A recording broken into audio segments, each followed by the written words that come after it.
टियोंट रोते हुए टेबल पर मुक्का मारता है और कहता है कि काश उसने तभी समझ लिया होता कि एरियल इतना प्रॉमिसिंग होगा तो वह जरूर दखल देता। फिर वह चिल्लाता है कि आज के बाद से उसे एरियल के अगले कदमों पर और ध्यान देना होगा। इस बीच दूसरी जगह सोर्ड ट्रेनिंग सेशन चल रहा था। केन्या लड़ रही थी और उसने बहुत अच्छा सीखा था। अब केन्या 16 साल की हो चुकी थी। वह मुड़कर एरियल से पूछती है कि वह कैसी कर रही है। एरियल, जो अब 10 साल का हो गया है, वो ताली बजाता है और कहता है कि वह बहुत अच्छा कर रही है। केन्या की गार्ड आगे आती है और उसे बधाई देती है, ये कहते हुए कि वह शानदार कर रही है। एरियल मुस्कुराता है और कहता है कि यह अद्भुत था। गार्ड कहती है कि केन्या की फेंसिंग बेहतरीन थी। एरियल उसे देखता है और सोचता है कि हाँ, ये सही है, लेकिन फिर उसे लगता है कि केन्या अभी भी परफेक्ट नहीं है। हालांकि उसने काफी प्रोग्रेस किया था और शायद वह अपने उम्र के सभी लड़कों को हरा सकती थी। केन्या खुशी से कूदने लगती है और दोनों को धन्यवाद देती है।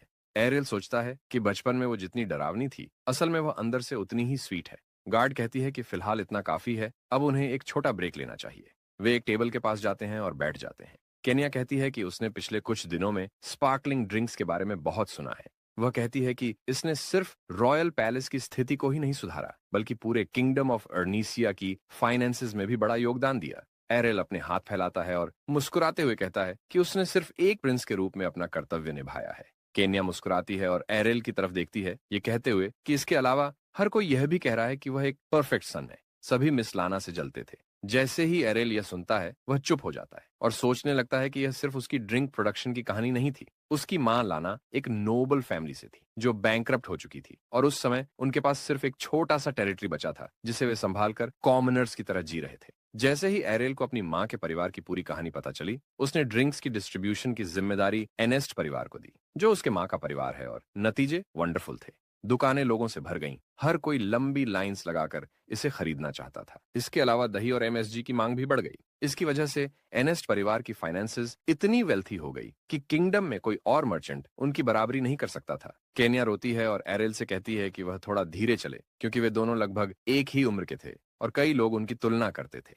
एरेल मुस्कुराता है और सोचता है कि यही तो मुद्दा था। एरेल उठकर केन्या को खाने और पीने के लिए इनवाइट करता है, ये कहते हुए कि अब वह बहुत वेल्थी है। लेकिन केन्या अपनी वुडन सोर्ड उसकी गर्दन पर रख देती है और कहती है कि यह सब बेकार है अगर वो एक्सरसाइज नहीं कर सकता या खुद को डिफेंड नहीं कर सकता। फिर केन्या कहती है कि इसमें कोई दिक्कत नहीं है, क्योंकि वह आज से उसे फाइट करना सिखाएगी। वह एक सोर्ड एरेल को पकड़ाती है, जो सोचता है कि वह अब भी उतनी ही अनोइंग है। वह उसे उसकी काइंडनेस के लिए धन्यवाद देता है, लेकिन कहता है कि उसे इसकी जरूरत नहीं है, क्योंकि वह ठीक है।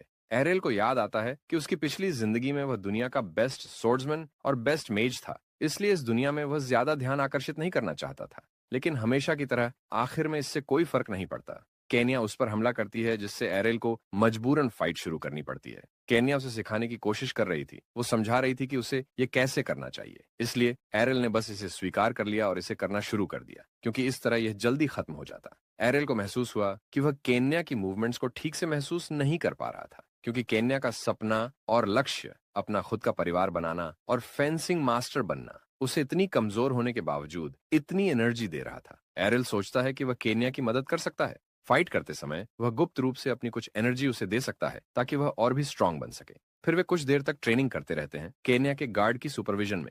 अगले दिन एक कैरेज के अंदर एरेल शहर से गुजर रहा था और उसके आसपास हर कोई उसे देखकर खुश था। एरेल विंडो से बाहर देखता है और सोचता है कि शायद वह इतना अटेंशन इसीलिए खींच रहा है क्योंकि यह कैरेज यहाँ के लिए फेरारी जैसी है। जब वह विंडो से बाहर देखता है तो उसे अपने नाइट में से एक गुजरते हुए दिखता है और वो सोचता है कि यह वैसा ही है जैसे वह एक फेमस आइडल बन गया हो। एरेल आराम से बैठता है और सोचता है कि सब कुछ सही चल रहा है, लेकिन अब उसके पिता उससे किस बारे में बात करेंगे। एरेल थोड़ा सोचता है और उसे शक होता है कि शायद यह उसकी नई अलाउंस के बारे में हो सकता है, क्योंकि हाल ही में उसने कई उपलब्धियां हासिल की हैं। फिर आखिरकार एरेल वहां पहुंचता है और अपने पिता के साथ टेबल पर बैठता है। उसे याद आता है कि पहले वह इस डिनर की शुरुआत में होने वाली चुप्पी से थोड़ा असहज महसूस करता था, लेकिन अब वह इसकी आदत डाल चुका है।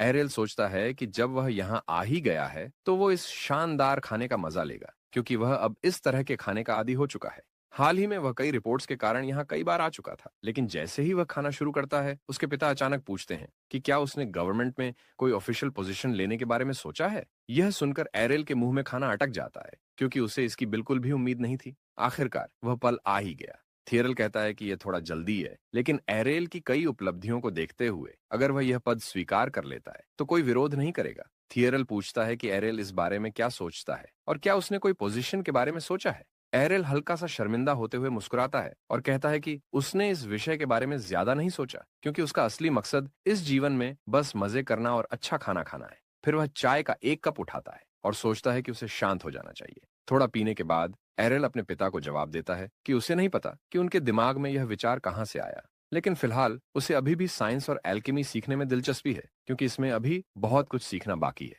दोनों कुछ देर तक एक दूसरे को देखते रहते हैं। एरल सोचने लगता है कि पहला प्रिंस गवर्नमेंट में नहीं है, लेकिन वे चाहते हैं कि एरल वहां जाए। ये थोड़ा अजीब है, और यह भी कि अब तक पहले प्रिंस की तरफ से रानी की कोई हरकत नहीं हुई है। इसका कारण यह है कि एरेल ने अभी तक कोई ऐसी सीमा पार नहीं की है जिससे किसी को दिक्कत हो। वह हमेशा अपनी जगह पर बना रहा है और उसने किसी के लिए कोई समस्या नहीं खड़ी की है। एरेल सोचता है कि पिता द्वारा प्यार किया जाना और गवर्नमेंट की महत्वपूर्ण पोजीशन के लिए विश्वास किया जाना, इन दोनों में बहुत अंतर है। हाल ही में एरेल को एहसास हुआ कि वह अक्सर गॉसिप और अपने भाइयों के साथ झगड़ों में पड़ने लगा है। उसे लगता है कि शायद उसके पिता उसे जानबूझकर उनसे अलग कर रहे हैं। क्या यह सच में उसके पिता का मकसद हो सकता है? प्रकृति ही अकेली ऐसी जगह नहीं है जहां जंगल का कानून चलता है। राज सिंहासन पर बैठने का मतलब है कि आपको एक शक्तिशाली बाज की तरह मजबूत होना होगा। अगर आप कमजोर हुए तो आप साफ तौर पर जीवित नहीं रह पाएंगे, भले ही एरेल के अंदर सैकड़ों जीवन कालों का अनुभव हो। क्या यही थियरल उसके लिए चाहते हैं? एरेल हल्का सा मुस्कुराता है और अपनी सारी ताकत को याद करता है। फिर वह सोचता है कि यह सब मायने नहीं रखता, क्योंकि इस दुनिया में उसे कोई भी इतनी आसानी से नहीं हरा सकता। डिनर के बाद एरेल अकेले घोड़े पर सवार होता है और सोचता है कि यह पहली बार है जब वह महल से इतनी दूर आया है। वह खुशी खुशी घुड़सवारी करता रहता है, यह महसूस करते हुए कि वह आखिरकार आजादी का आनंद ले रहा है। एरेल को पिछले कुछ वर्षों का सारा काम याद आता है। वह सोचता है कि उसने कभी नहीं सोचा था कि वह ऐसा इंसान बनेगा जो घर से काम करता हो। उसे अपने एक पिछले जीवन की याद आती है, जहां वह पूरी दुनिया और फिर पूरे ब्रह्मांड में सबसे मजबूत व्यक्ति को खोजने के लिए भटकता रहा था, लेकिन उसे कोई नहीं मिला और इसने उसे बहुत निराश कर दिया था। लेकिन अब आखिरकार वह फिर से जीवित महसूस कर रहा था, अपने घोड़े के साथ बेफिक्र भागते हुए। तभी अचानक केन्या उसके बगल में आकर कहती है कि वह थोड़ा धीरे चले। केन्या कहती है कि उसे नहीं पता था कि एरेल इतनी अच्छी घुड़सवारी कर सकता है। एरेल बहुत खुश होता है और केन्या का धन्यवाद करता है, क्योंकि यह पूरा सफर उसी की वजह से संभव हुआ था। एरेल कहता है कि वह अच्छी घुड़सवारी कर सकता है क्योंकि उसका घोड़ा बहुत स्मार्ट है। लेकिन जैसे ही वह पीछे मुड़कर देखता है, उसे कई एस्कॉर्ट नाइट्स नजर आते हैं जो उनका पीछा कर रहे थे। वह केन्या से पूछता है कि क्या इतनी सुरक्षा सच में जरूरी है, सिर्फ एक छोटी यात्रा के लिए? एरेल उन सैनिकों की ऊर्जा महसूस करता है और समझ जाता है कि केवल सबसे ताकतवर योद्धाओं को उनकी सुरक्षा के लिए चुना गया है। केन्या कहती है कि हाँ, ये सबसे मजबूत लोग ही हैं। मुस्कुराता है और कहता है कि उन्हें इतनी सुरक्षा की जरूरत नहीं थी, लेकिन ठीक है, ये आम बात है क्योंकि केन्या एक प्रिंसेस है। अचानक एरेल को कुछ महसूस होता है और वह केन्या से रुकने के लिए कहता है। वह जंगल की तरफ देखता है और वहां किसी मैजिकल एनर्जी का अनुभव करता है।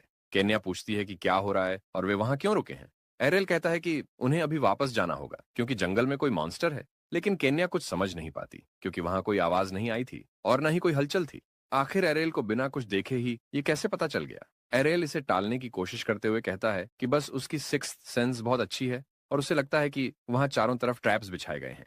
केन्या थोड़ा चौंक जाती है, लेकिन फिर भी नाइट्स बिना किसी डर के जंगल में प्रवेश करते रहते हैं। एरेल उन पर चिल्लाता है कि उन्हें प्रिंसेस की सुरक्षा को प्राथमिकता देनी चाहिए और यह सुनिश्चित करना चाहिए कि उनका रास्ता सुरक्षित रहे। उनमें से एक नाइट पीछे मुड़कर कहता है कि हाँ, यही सही रास्ता है और वैसे भी ये प्रिंसेस केन्या का ट्रेनिंग ग्राउंड भी है।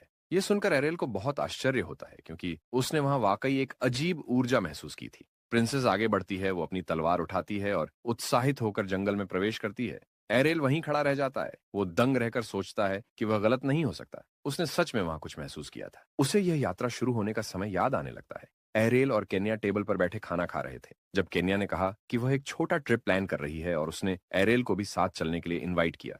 एरेल इस बारे में सोचता है, लेकिन केन्या जोर देकर कहती है कि उसे यहाँ सारा समय काम करते हुए बोरियत हो रही होगी। केन्या कहती है कि उसे हमेशा शिकार करना और नई एडवेंचर्स का अनुभव करना पसंद रहा है, तो एरेल सहमत हो जाता है। जैसे ही वे वहां से रवाना होते हैं, केन्या उससे पूछती है कि क्या यह ज्यादा मजेदार नहीं है। एरेल उसे देखता है और सोचता है कि यह तो असली टॉर्चर है, क्योंकि वे गार्ड्स से घिरे हुए हैं और बहुत धीरे धीरे यात्रा कर रहे हैं। वह मुस्कुराते हुए उसे देखती है और कहती है कि उसे पता था कि वह जरूर आएगा, भले ही यह सिर्फ ट्रेनिंग के लिए ही क्यों ना हो, क्योंकि उसे उस पर पूरा भरोसा है। केन्या जोर देकर कहती है कि उसे चिंता करने की जरूरत नहीं है, क्योंकि वह किसी भी स्थिति में उसकी रक्षा करेगी। एरेल थोड़ा खुश महसूस करता है और सोचता है कि प्रिंसेस केन्या में कुछ बहुत खास है। अब वे वर्तमान में वापस आते हैं। वे आखिरकार जंगल के बीच में पहुंच चुके थे। उन्होंने एक छोटा सा कैंप लगाया और एरेल ने लीड लेते हुए लड़ने की स्ट्रैटेजी समझाना शुरू किया। उसने एक लकड़ी और नक्शा उठाया और समझाने लगा कि ऑपरेशन यहीं से शुरू होगा। फिर कुछ सैनिकों को मॉन्स्टर्स को एक तरफ आकर्षित करना होगा ताकि प्रिंसेस केनिया अंदर आ सके। जैसे ही सैनिक मॉन्स्टर्स को उलझाए रखेंगे, टाइम और एनर्जी का सही इस्तेमाल करके वे प्रिंसेस की क्षमता को अधिकतम कर सकते हैं। फिर आखिरकार योजना को अमल में लाया जाता है। सैनिक मॉन्स्टर्स से भिड़ते हैं और प्रिंसेस को सूचना देते हैं कि वहां 20 ऑर्क हैं। केनिया अपनी तलवार को मजबूती से पकड़ती है और बिना किसी डर के लड़ाई में कूद जाती है, तेजी से ऑर्क पर हमला करते हुए। एरेल बस देखता रहता है और सोचता है कि यह असंभव है कि केनिया अपने पहले असली ट्रेनिंग सेशन में एक ऑर्क से लड़ सके, लेकिन वह सच में बहुत मजबूत साबित हो रही है। वह अपनी स्किल्स का सही उपयोग कर रही थी और उसका धैर्य कमाल का था। उसके पूरे शरीर से बहादुरी और आत्मविश्वास झलक रहा था, जिससे सब लोग प्रभावित हो गए। नाइट्स प्रिंसेस की शानदार लड़ाई का जश्न मनाते हैं। ये ट्रेनिंग कुछ दिनों तक चलती रही। रात में कैंप के पास केनिया और एरेल आग के पास बैठे थे। एरेल उससे पूछता है कि क्या वह ठीक है और कहीं वो थकी हुई तो नहीं है, लेकिन वह तुरंत जवाब देती है कि वह बिल्कुल ठीक है और वो और लड़ना चाहती है। हालांकि एरेल उसे चेतावनी देता है कि जरूरत से ज्यादा मेहनत करना अच्छा नहीं होता, क्योंकि जब इंसान थका हुआ होता है या उसका ध्यान भटक जाता है तो गलतियां होने की संभावना बहुत बढ़ जाती है। एरेल को याद आता है कि वह भी पहले ऐसा ही था, लगातार लड़ाई के लिए उत्सुक, और इसी गलती के कारण उसने अपना जीवन खो दिया था। केन्या खाना खाती है और कहती है कि यह बहुत अच्छा है। एरेल उसे खुशी से देखता है और सोचता है कि अब केन्या सच में एक 16 साल की लड़की की तरह मुस्कुरा रही है। एरेल उसे देखता है और पूछता है कि वह इतनी मजबूत क्यों बनना चाहती है। केन्या थोड़ा उदास हो जाती है और कहती है कि वह एक प्रिंसेस है और कभी-कभी यह बहुत दर्दनाक होता है। चाहे वह कितनी भी ट्रेनिंग कर ले, कोई भी उससे खुश नहीं होता। सबको लगता है कि यह बस एक फेज है और जल्द ही वह यह सब छोड़ देगी और वही करेगी जो एक प्रिंसेस को करना चाहिए, एक ऐसे इंसान से शादी करना जिससे वह कभी मिली भी नहीं, सिर्फ राज्य की भलाई के लिए। केन्या अपना सिर झुका लेती है, साफ तौर पर इस बारे में दुखी होकर। एरियल बस उसे देखता है और सोचता है कि अनफॉर्चुनेटली पॉलिटिकल मैरिज इस एरिस्टोक्रेटिक सोसाइटी में एक सामान्य बात है। दोनों एक दूसरे को देखते हैं और एरियल सोचता है कि यह वही उम्र होती है जब ये सब शुरू हो जाता है, जहां उन्हें राजनीतिक कारणों से किसी से सगाई करनी पड़ती है। केन्या अपना सिर उठाती है और कहती है कि उसे इस तरह की जिंदगी से नफरत है, इसलिए उसने प्रिंस एरियल की तरह जीने का फैसला किया। यह सुनकर एरियल हैरान और उलझन में पड़ जाता है। केन्या आगे बोलती है और समझाती है कि एरेल ने अपनी पसंद की चीजें करके राज्य के लिए बहुत सारा पैसा कमाया और उसके काम को पहचान भी मिली। केन्या जोर देकर कहती है कि यही चीज वह भी चाहती है। वह चाहती है कि लोग उसे उसके काम और उसकी असली क्षमताओं के लिए पहचाने। वह कैंचेस्टर फैमिली में अपनी स्किल्स के जरिए योगदान देना चाहती है, न कि किसी अजनबी से शादी करके।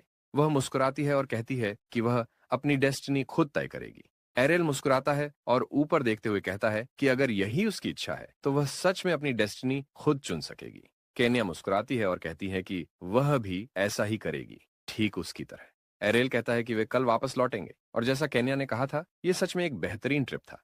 उसे खुशी थी कि वह इसका हिस्सा बना, लेकिन जैसे ही वह यह कह रहा था, अचानक उनके पीछे आकाश में एक विशाल पंखों वाली चीज गुजरती है। अगले दिन अभी भी जंगल में एक ऑर्क पेड़ से लिपटकर जोर से चिल्लाता है और उसे उखाड़ फेंकता है, केन्या से लड़ने के लिए जो अपनी पूरी ताकत से लड़ रही थी। नाइट्स घबरा जाते हैं क्योंकि वापसी के रास्ते पर भी केन्या ऑर्क का शिकार करना बंद नहीं कर रही थी। अब वे सोचने लगे थे कि उसे कोई रोक नहीं सकता, यहाँ तक कि छिपे हुए ऑर्क भी उससे बच नहीं पा रहे थे। लेकिन एरियल उसे रुकने को कहता है क्योंकि उन्हें समय पर लौटना था। केन्या शिकायत करती है लेकिन उसकी बात मान लेती है। एरियल कहता है कि आसपास अब और ऑर्क नहीं बचे, तो अब लड़ने के लिए कुछ नहीं है। वह सहमत हो जाती है और यात्रा जारी रखने के लिए तैयार होती है। जैसे ही केन्या अपने घोड़े के पास पहुंचती है, उसे कुछ अजीब लगता है। एरेल कहता है कि घोड़ा घायल तो नहीं है, लेकिन वो बहुत थका हुआ लग रहा है, इसलिए अभी इसे सवारी के लिए इस्तेमाल करना मुश्किल होगा। वह केन्या को अपने घोड़े पर साथ चलने का इनवाइट करता है ताकि वे एक साथ आगे बढ़ सकें। इस बीच एक नाइट पास आती है और कहती है कि वह घोड़े को मेजेस के साथ आराम से ले आएगी।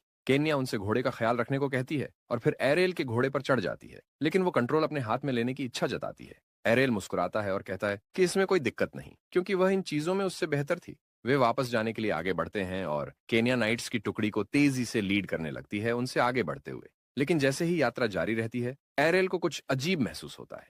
केन्या उसे देखती है और पूछती है कि क्या हुआ। एरेल ऊपर देखता है और सोचता है कि वह कुछ है जिसे वह देख नहीं सकता, लेकिन साफ महसूस कर सकता है। वह पूरी तरह आश्वस्त था कि बादल के पीछे कुछ छिपा हुआ है। तभी बादल धीरे धीरे हटने लगते हैं और एक वाइवर्न अचानक बादलों के पीछे से निकलता है। एरेल तुरंत केनिया से लगाम अपने हाथ में लेने को कहता है और उसे मजबूती से पकड़ने के लिए कहता है।